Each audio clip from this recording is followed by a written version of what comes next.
बाक़ी कलाक जो पंधु आहे। अॼोके पंध में मींहं जेको आहे सो काफ़ी असांखे सटियो आहे, पर हौसला बुलंद आहिनि। साईं अयूब कांधड़े जो ऐं उन सां गॾु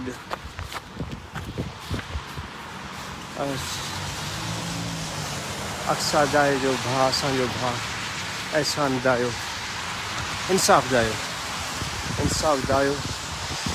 ऐं प्यारो वीचारो असांजो यंग पुटु, हुनजो साईं फ़तेहमद खोसे जो नबी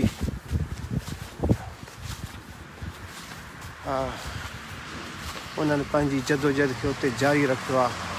अॼु बि कुझु दोस्तनि जो शायदि उते प्रोटेस्ट हुयो।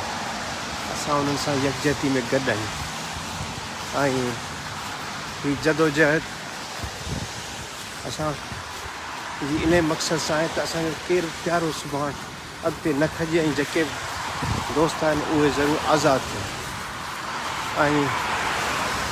ऐं काफ़ी मंज़िल अॼु कटी अथऊं।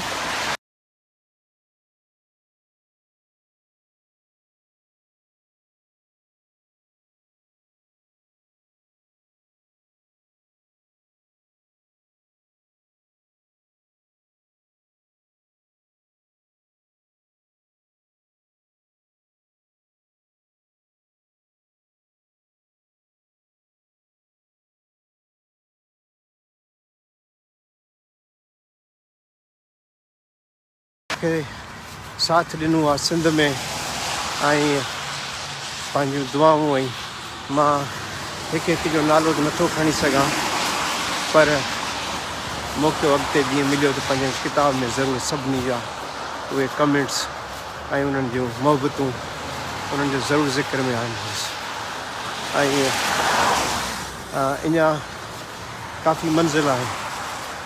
उन हूंदे बि ऐं इहो चवंदुसि त जेके बि दोस्त जिते आहिनि पंहिंजे सिंध जे लाइ पंहिंजी क़ौमी जदोजहद खे जारी रखनि ऐं ॿाहिरि रहंदड़ दोस्त बि दिस साइड प्लीज़।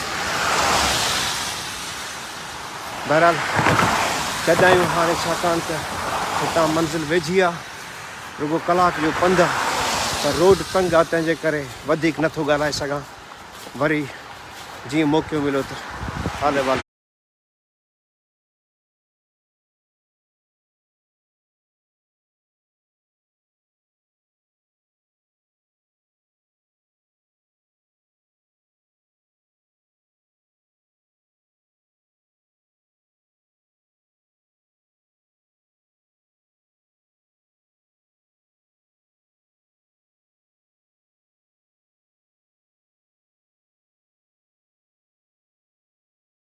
कंदासीं